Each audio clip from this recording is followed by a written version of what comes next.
El día en que Diego Cortés se levantó por sí mismo de la silla de ruedas, me alegré tanto que casi perdí la razón. No necesitó que yo lo sostuviera. Sus dos manos se aferraron con fuerza a los apoyabrazos, y sus piernas temblorosas se apoyaron en el frío suelo de piedra de la villa de los Cortés en Madrid. En el instante en que se enderezó lentamente, sentí que volvía a ver al joven arrogante y deslumbrante de 6 años atrás. El Diego de antes era alguien que hacía girarse a todo el auditorio de la Universidad Complutense. Y hoy, por fin, volvía a ponerse de pie. Me miró, y la comisura de sus labios, que no se curvaba desde hacía muchísimo tiempo, se movió apenas. Gracias, Lucía. Se me hizo un nudo en el pecho. Llevé la mano a mi vientre con suavidad. Allí había un secreto que llevaba varios días ocultando. Había pensado decírselo justamente hoy, en el momento exacto en que pudiera levantarse, que íbamos a tener un hijo. Respiré hondo e intenté mantener la voz tranquila. En realidad, yo también tengo algo que decirte. Pero antes de que pudiera terminar, su teléfono sonó. Diego bajó la mirada hacia la pantalla. En apenas un segundo, la escasa sonrisa de su rostro se congeló.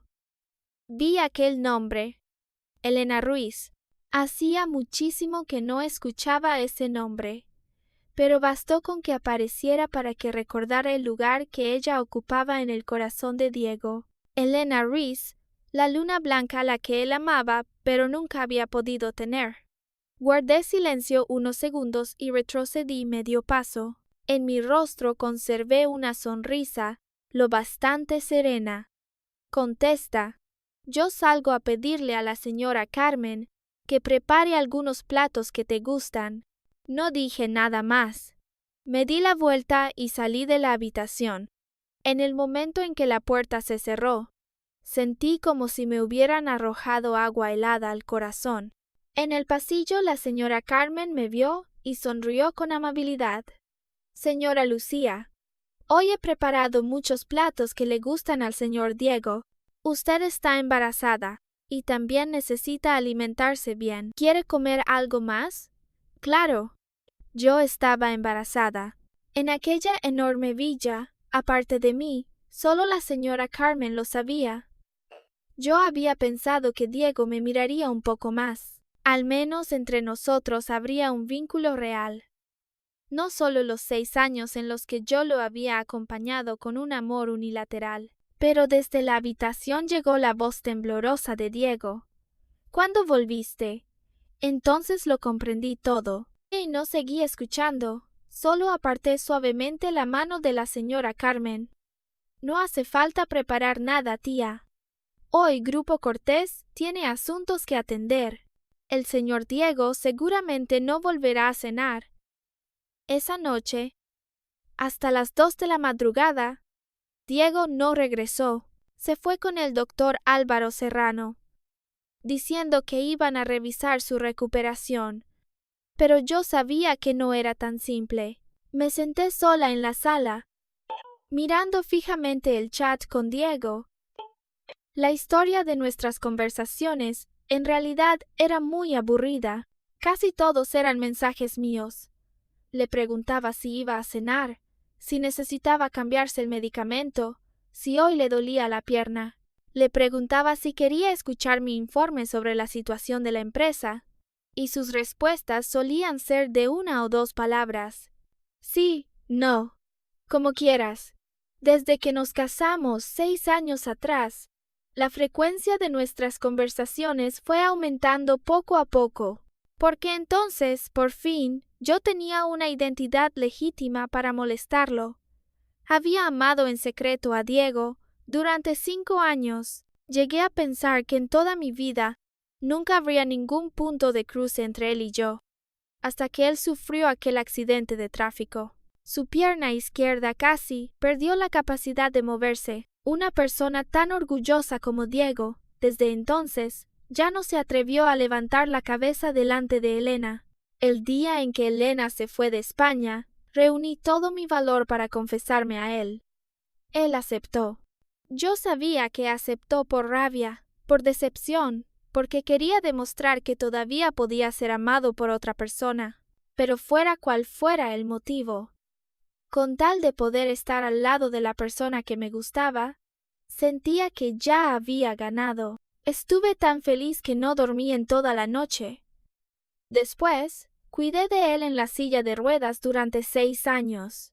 Lo ayudé a hacerse cargo de Grupo Cortés, pasando de ser una empleada sin nombre a convertirme en la directora Lucía Salvatierra de hoy. Recordaba cada plato que le gustaba, cada medicina que odiaba tomar, cada día en que el dolor lo dejaba sin ganas de hablar. Cualquier necesidad que tuviera, si yo podía satisfacerla, me esforzaba por hacerlo. Incluso la intimidad entre marido y mujer. Durante 6 años de convivencia, llegué a sentir que Diego había ido aceptándome poco a poco. Ingenuamente pensé que eso ya era suficiente para sentirme satisfecha. No nos faltaba comida ni ropa, y la persona que yo amaba ya se había acostumbrado a mi existencia. Hasta hoy, no sé en qué momento me quedé dormida. Desde que estaba embarazada, mi sueño era muy ligero. Al amanecer, me despertó el sonido del teléfono. Sobre mi cuerpo había una manta fina. Fuera de la puerta, la voz fría de Diego sonó. Cuando se despierte, dile que se vaya. Abrí los ojos y miré el techo blanquecino sobre mí. Ah, Elena había vuelto. Yo también debía marcharme. Ese día llegó más tarde de lo que imaginaba, así que no me sorprendió demasiado. Después de que Diego fue a Grupo Cortés, empaqué mis cosas en silencio. Todo lo que había comprado con mi dinero, lo guardé para llevármelo. Ropa, objetos personales, pequeñas pertenencias, cosas repartidas por toda aquella habitación que una vez se llamó nuestro dormitorio de matrimonio. Llamé a la empresa de mudanzas. Antes de irme, dejé la solicitud de divorcio sobre la mesa. La señora Carmen salió corriendo, con el rostro lleno de pánico. Señora Lucía, ¿qué ha pasado exactamente? La miré y sonreí muy levemente. Señora Carmen, Elena ha vuelto. De ahora en adelante, cuídela bien, por favor. Y las cosas que no deban decirse, le ruego que no las mencione. Ella entreabrió la boca, pero al final no dijo nada. Al salir de la Villa Cortés, volví la cabeza para mirar el dormitorio, que había quedado medio vacío. En un rincón, la maceta de jazmín naranja, que yo había plantado con mis propias manos para Diego, estaba cubierta por una luz suave del sol de Madrid. Me quedé inmóvil un segundo. Una sensación de impotencia subió lentamente dentro de mí. Resulta que mirar hacia arriba a alguien durante demasiado tiempo, de verdad, cansa mucho. Durante todos esos años, para hacer feliz a Diego, puse delante de él todo lo que se me ocurría, como si le ofreciera tesoros. Pero cada vez que lo recibía, él solo decía un frío sí. Aquella maceta de jazmín naranja era una de las pocas cosas que no le gustaban, igual que nunca le había gustado yo de verdad. Había pensado volver para llevarme la planta, pero entonces llamó la empresa de mudanzas. Olvídalo. Conozco el carácter de Diego. Cuando vea esa planta, seguro que la tirará sin dudarlo. Que la tire. Justo así, yo también debería tirar ese sentimiento que sostuve con tanto sufrimiento durante tantos años, completamente sola. Me fui de Madrid y me mudé a Lisboa. Desde el día en que dejé la Villa Cortés, corté todo contacto con Diego y con Grupo Cortés, y con todo aquello que pudiera arrastrarme de vuelta a aquel matrimonio. No cambié de número, porque me resultaba molesto, pero bloqueé a quienes debía bloquear. Salí de los grupos de los que debía salir, y entregué el trabajo pendiente a otros para que lo gestionaran. Después me concentré en cuidar mi embarazo. Los primeros días en Lisboa solía despertarme en mitad de la noche, soñando con el sonido de una silla de ruedas. En mis sueños, Diego seguía sentado allí, mirándome con ojos fríos. Yo quería acercarme a él, pero sentía un dolor sordo en el bajo vientre al despertar. En la pequeña habitación alquilada, solo quedaba la luz de la calle filtrándose por las cortinas. Puse la mano sobre mi vientre.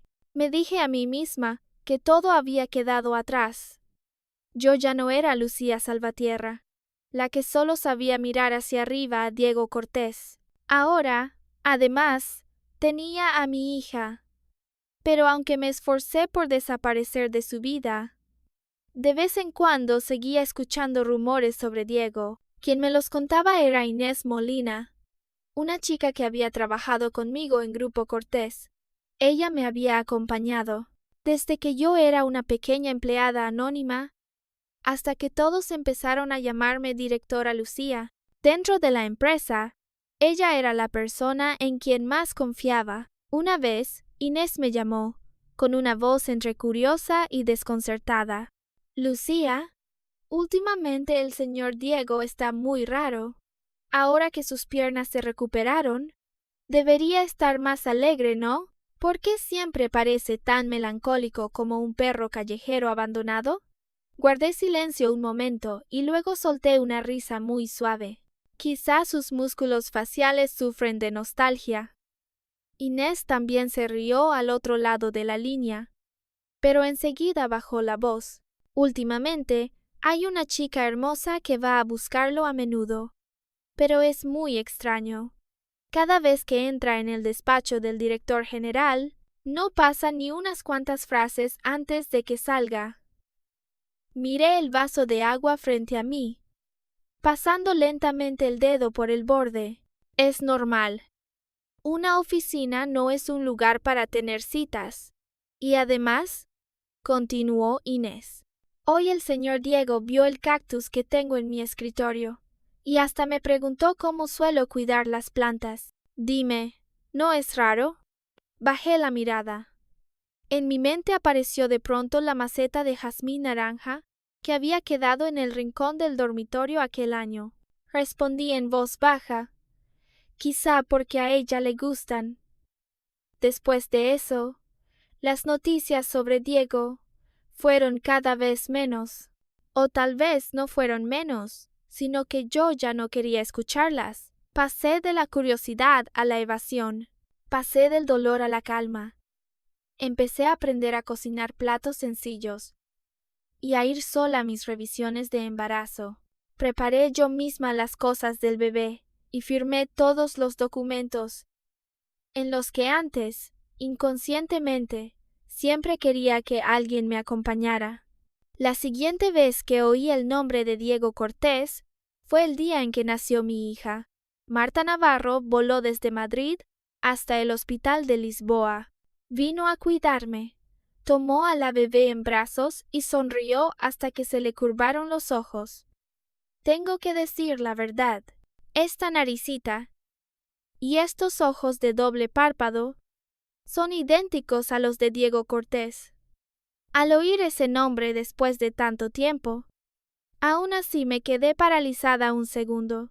Marta se dio cuenta de inmediato de que había metido la pata y cambió de tema apresuradamente.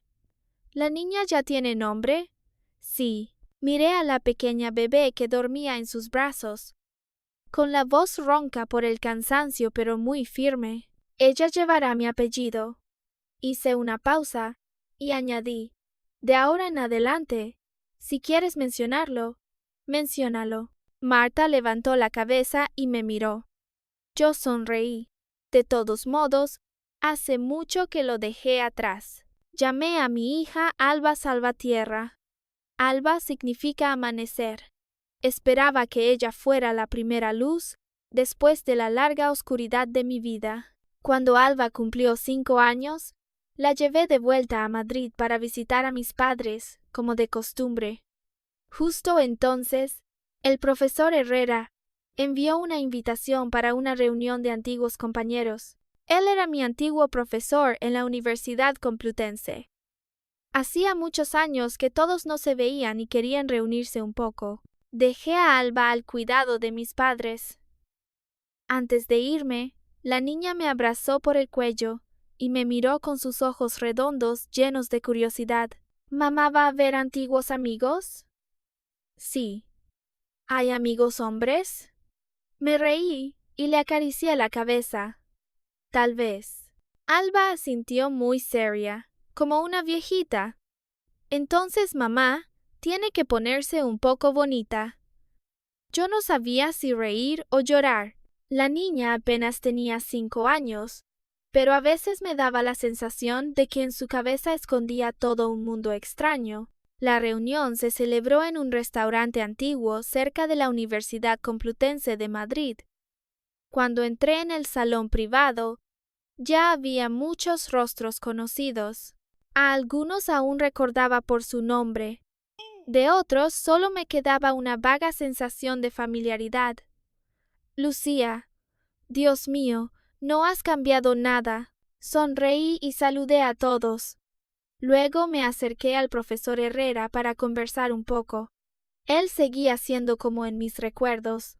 Cabello entrecano, gafas de montura fina, voz grave, cálida y serena. Después de saludar, busqué un asiento vacío y me senté. Pero apenas había tocado la silla cuando, desde un rincón poco llamativo de la sala, sonó de pronto una voz baja y profunda. Es verdad que no has cambiado. Aquella voz me resultó tan familiar que se me tensó la espalda. Justo después, él volvió a hablar. Sigues siendo tan falsa como antes. Levanté la cabeza hacia la dirección de la voz. En el instante en que nuestras miradas se cruzaron, todos los sonidos alrededor se alejaron. Era Diego Cortés. 5 años sin verlo, y se había adelgazado un poco. En las comisuras de sus ojos había ya unas arrugas muy pequeñas, pero aquella frialdad y arrogancia no habían desaparecido. El tiempo no lo había marchitado. Al contrario, era como un vino guardado durante años. Después de asentarse, se volvía aún más intenso, profundo e imposible de apartar de la vista. Aún no había alcanzado a responder cuando un antiguo compañero se apresuró a reír para suavizar la situación. Vamos, Diego, deja de bromear así. Decir eso apenas la ves. ¿Quién podría soportarlo? Gracias a esa frase, la atmósfera de la sala se volvió un poco menos incómoda. Retiré lentamente la mirada. Diego era de la clase de al lado. ¿Por qué estaba aquí hoy? Pero ese pensamiento pasó muy rápido. Da igual. Al fin y al cabo, nosotros ya no teníamos nada que ver. Quizá porque el ambiente seguía algo silencioso. Noelia Vega se volvió hacia mí y preguntó: Lucía, ¿acabas de volver a Madrid? Asentí. Así es. No sé quién preguntó enseguida. ¿Cómo sabes que Lucía acaba de volver? La otra persona respondió sonriendo. Vi en sus redes una foto de Lucía llevando a su hija al parque de atracciones de Madrid. Después de decirlo, me miró con expresión sorprendida. No imaginaba que la hija de Lucía ya fuera tan grande. Al oír las palabras hija, el corazón me dio 2 fuertes latidos. En silencio apreté los dedos bajo la mesa. Por favor, no digas más. Pero cuanto más teme uno algo, más suele ocurrir. Todos empezaron a hablar, uno tras otro, de sus propios hijos. Alguien dijo que su hijo aún lloraba cada mañana al entrar en primaria. Otra persona dijo que su hija, con apenas 3 años, ya sabía mirarse al espejo y elegir vestidos. Yo solo sonreía y acompañaba la conversación, esforzándome por parecer natural, hasta que, desde el rincón de la sala, la voz de Diego, apretando los dientes, pronunció palabra por palabra: hija. Toda la sala quedó repentinamente en silencio. La persona que había mencionado a Alba se puso algo incómoda. Diego me miró. Su mirada era tan oscura que casi no dejaba respirar. Entonces, ¿dónde está el padre de la niña? Intenté mantener la calma, pero no me atreví a mirarlo directamente a los ojos. Solo miré a todos y dibujé una sonrisa tenue, como si aquello no tuviera nada de especial. El padre de la niña está de viaje de trabajo y aún no ha vuelto. Apenas terminé de hablar. Javier León apoyó la barbilla en la mano y suspiró. Tenía el rostro rojo por el alcohol. Todavía recuerdo cómo Lucía iba siempre detrás de Diego, en aquellos años, cuando ustedes dos se juntaron. Hasta me alegré por Lucía. Ese año Diego tuvo un accidente, y la lesión de la pierna fue muy grave. Lucía nunca lo abandonó. Él levantó la cabeza para mirarme y luego miró a Diego. Su voz por el alcohol se arrastraba un poco. ¿Cómo fue que al final se separaron? No respondí. En apenas un instante, el recuerdo me arrastró de vuelta a la noche del accidente de Diego. Aquel año, apreté en la mano el poco dinero de manutención que me quedaba y corrí por muchas calles de Madrid. Después de muchas dificultades, por fin encontré el Hospital Universitario La Paz, donde él estaba ingresado. Cuando llegué, Diego ya estaba despierto. Él estaba acostado en la cama del hospital, mirando aturdido el techo blanco. Yo sabía qué significaba esa mirada, porque aquel año, cuando tuve pensamientos oscuros en la azotea de la residencia universitaria, yo también miré el cielo con esa misma mirada, sin apego al mundo. Todo el cuerpo devorado por la oscuridad. En los ojos solo quedaba desesperación. Me quedé junto a la cama, con la garganta cerrada, y lo llamé en voz baja. Diego. Él giró la cabeza y me miró. Después, como por instinto, tiró de la manta para cubrirse las piernas. Parecía que era el último resto de dignidad que quería conservar. Diego yacía en la cama del hospital, cubriendo con la manta esas piernas que ya no obedecían. Un hombre tan orgulloso como él, por muy hondo que hubiera caído, todavía se esforzaba por conservar ante los demás su último rastro de dignidad. Me miró durante mucho tiempo. Después, su voz ronca sonó. Ahora puedes elegir a otra persona a quien querer. Miré sus piernas y luego su rostro pálido. No sé por qué. Las lágrimas se me desbordaron de pronto. Diego no lo sabía. Desde el día en que me salvó en la azotea de la residencia universitaria, hice un juramento en silencio. Juré que lo querría toda mi vida. Aquel año, yo había estado en la azotea, mirando la ciudad de Madrid extendida bajo mis pies. Sentía que el mundo era enorme, pero que no había ni un solo lugar que realmente me necesitara. El viento nocturno soplaba tan fuerte que me ardían los ojos. Pensé que si daba un paso más, todo el dolor terminaría. Pero Diego apareció, me sujetó de la muñeca y tiró de mí con fuerza hacia atrás. Caí sentada sobre el frío suelo de la azotea, temblando de pies a cabeza. Él estaba de pie frente a mí, jadeando de miedo. Solo dijo en voz muy baja: «Mientras sigas viva, todavía habrá un mañana». Desde ese instante, lo vi como mi única luz. Pero olvidé algo. Un bloque de hielo milenario como Diego Cortés nunca se derretiría por mí. Lucía, Diego, Javier está borracho. No hagan caso a sus tonterías. La voz de un amigo me arrancó de aquel recuerdo. En el salón privado del restaurante, el ambiente era tan incómodo que casi se había congelado. Alguien se apresuró a levantar una copa de vino.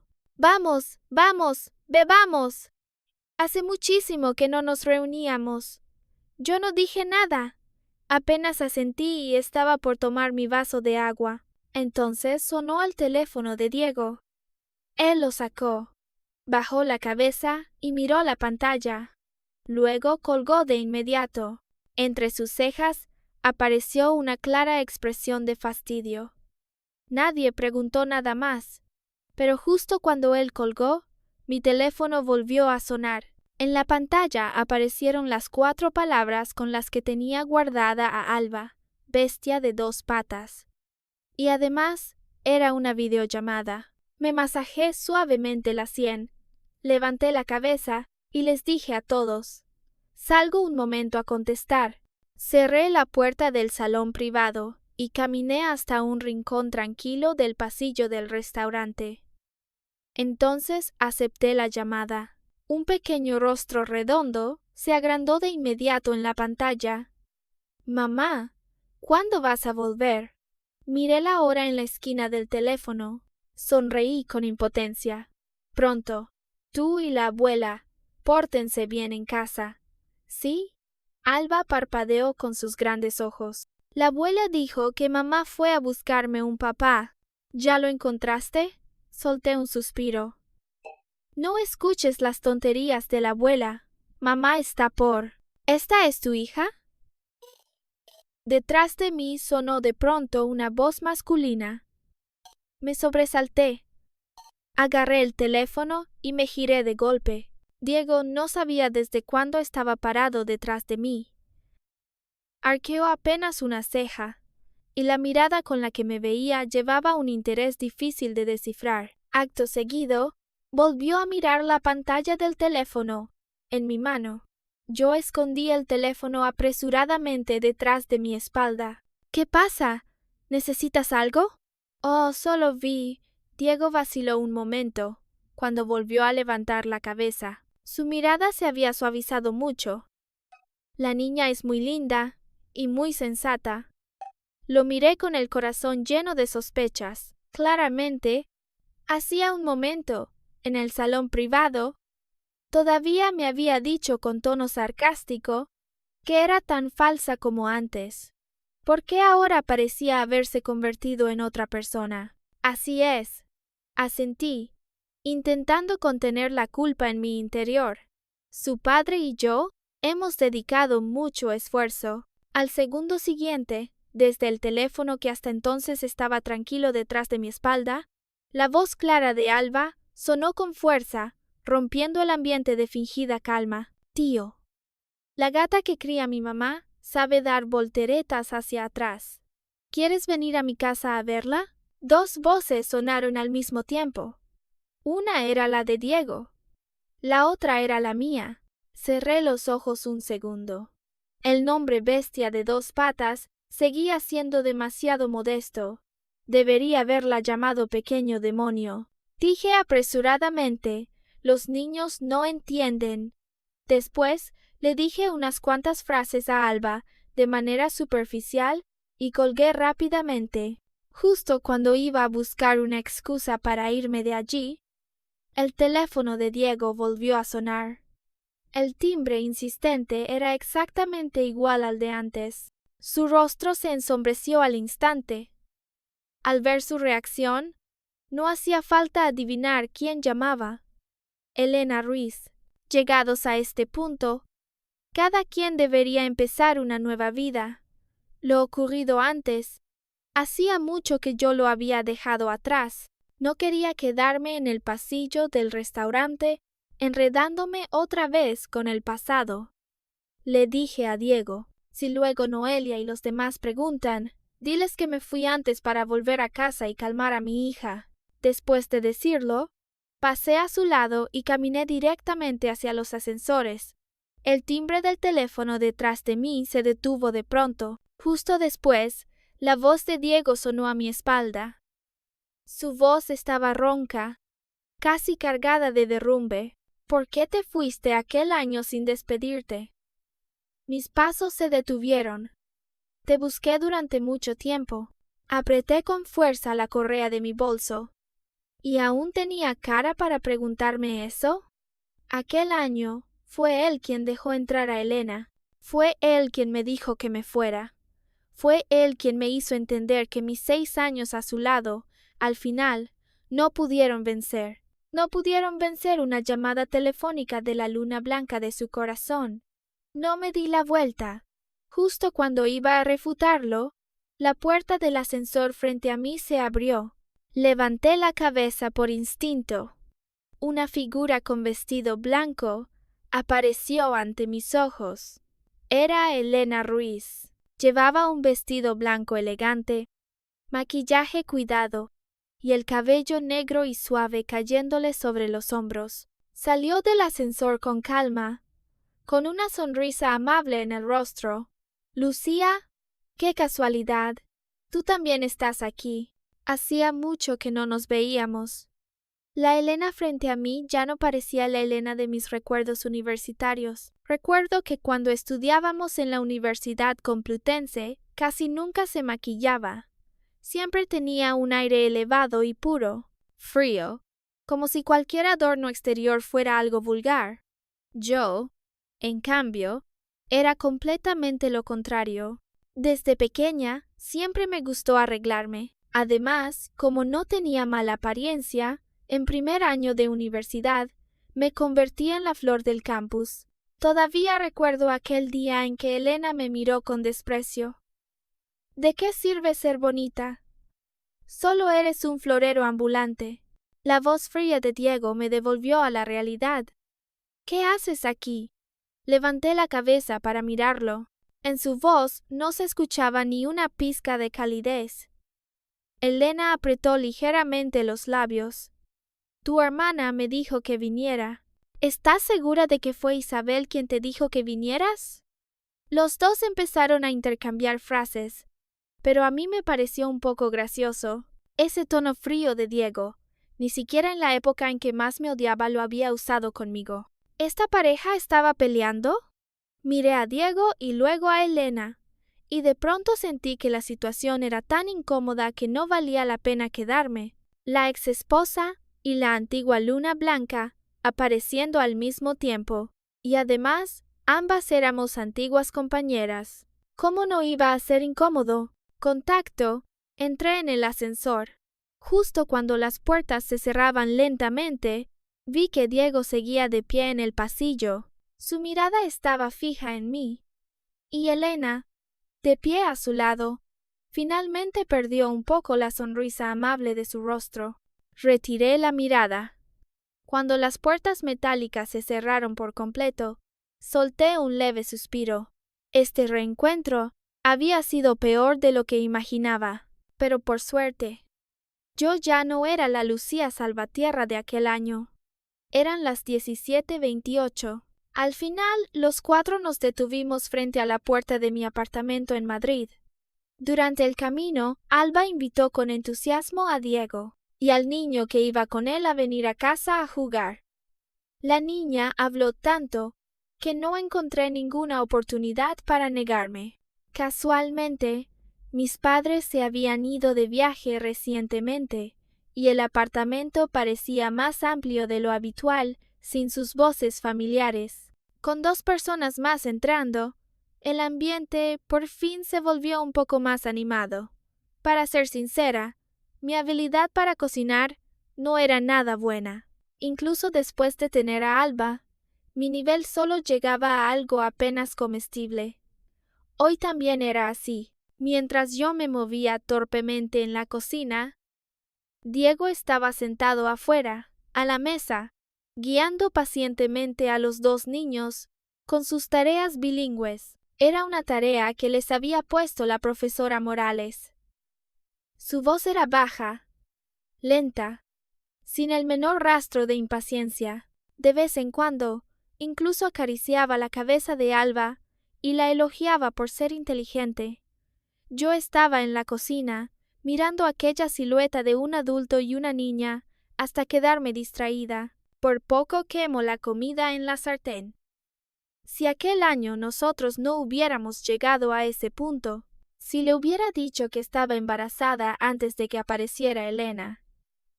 Apenas apareció ese pensamiento, yo misma lo corté. Olvídalo. En este mundo no existen tantos si hubiera.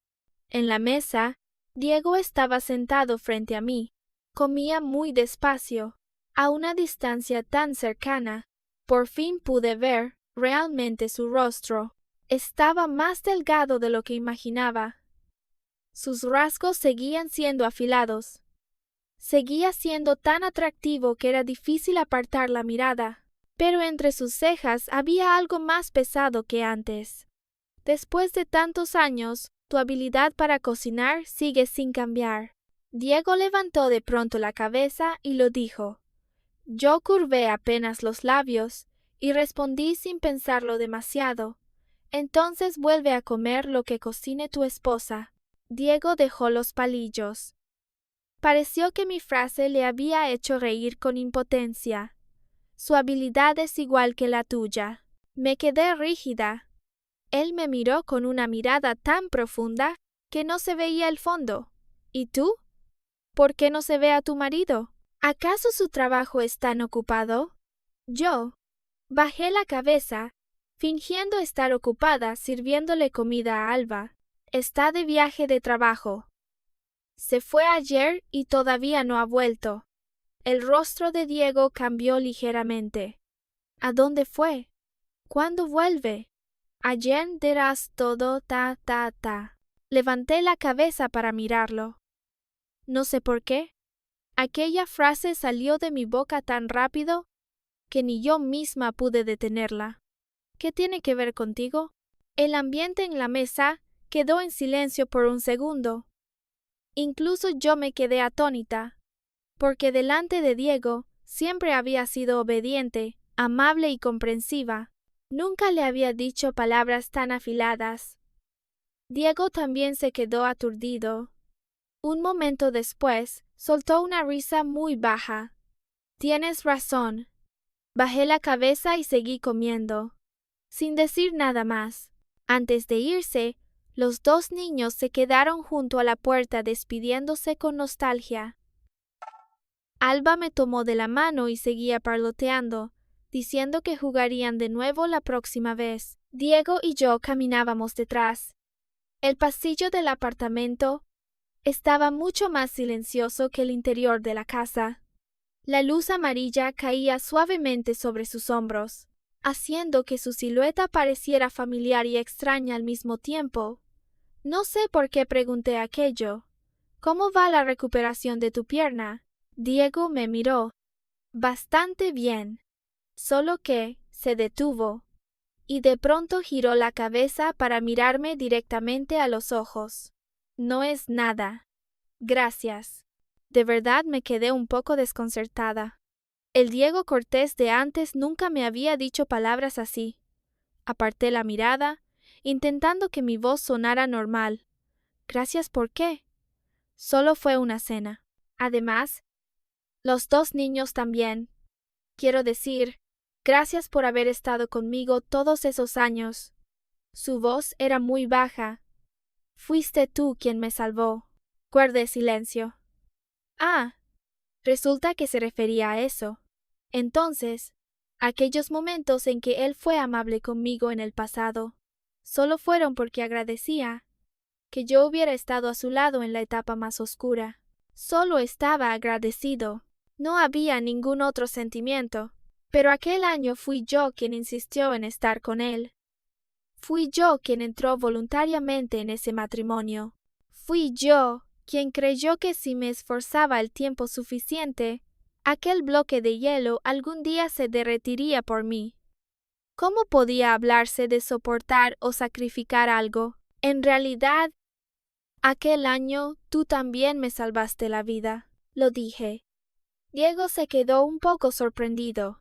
¿Cuándo? En primer año de universidad, en la azotea. Me miró unos segundos. Después, como si por fin lo recordara, soltó una risa muy suave. Así que, eras tú. Yo también sonreí. Aquella sonrisa fue tan ligera que casi se deshizo bajo la luz del pasillo. Entonces podemos decir que estamos en paz. Diego me miró. La sonrisa de su rostro desapareció poco a poco. Mucho tiempo después, respondió. Bien, un mes pasó muy rápido. Esta noche afuera llovía con mucha fuerza. Chorros de agua resbalaban por el vidrio de la sala, haciendo que todo Madrid pareciera cubierto por una capa de vapor borroso. Como de costumbre, estaba sentada frente al ordenador gestionando trabajo. Alba estaba detrás, en el sofá, jugando. Creo que el juego se llamaba Party. La niña no sabía escribir. Solo abría el micrófono y gritaba con su vocecita infantil. ¡Ánimo! ¡Corre rápido! Medio minuto después, la niña cambió de postura alegremente. Parecía que había ganado. Bajé la cabeza y sonreí. Alba, seguimos mañana. Ve a dormir. Ya sé. La niña giró la cabeza y respondió. Luego volvió a mirar la pantalla y preguntó. ¿Cuántos años tienes este año, tío? Yo no le prestaba atención, pero la voz de Alba era tan seria que la punta del bolígrafo en mi mano se detuvo un poco. La niña miraba fijamente la pantalla, como si hablara consigo misma. ¿30? Entonces tienes la misma edad que mi mamá. ¿Estás casado? Si estás casado, asiente. Si no, niega con la cabeza. Oh, no estás casado. Entonces, ¿qué te parece mi mamá? Levanté la cabeza de inmediato. Alba seguía tumbada boca abajo en el sofá. Sus dos piernecitas se balanceaban en el aire, y su tono era extremadamente sincero. Mi mamá es bonita y tiene dinero, solo que es un poco tonta. La abuela dice que cuando estudiaba, mi mamá siempre iba detrás de alguien. Dime, ¿no es tonta? Me dio risa y también impotencia. ¿Por qué esta niña estaba tan entusiasmada en buscarme pareja? Pero justo después, la sonrisa en la comisura de mis labios se fue apagando lentamente. ¿Será que Alba de verdad quería tener un padre? ¿Eh? Alba se acercó un poco más a la pantalla. ¿Por qué ya no te mueves, tío? ¿Me estás escuchando?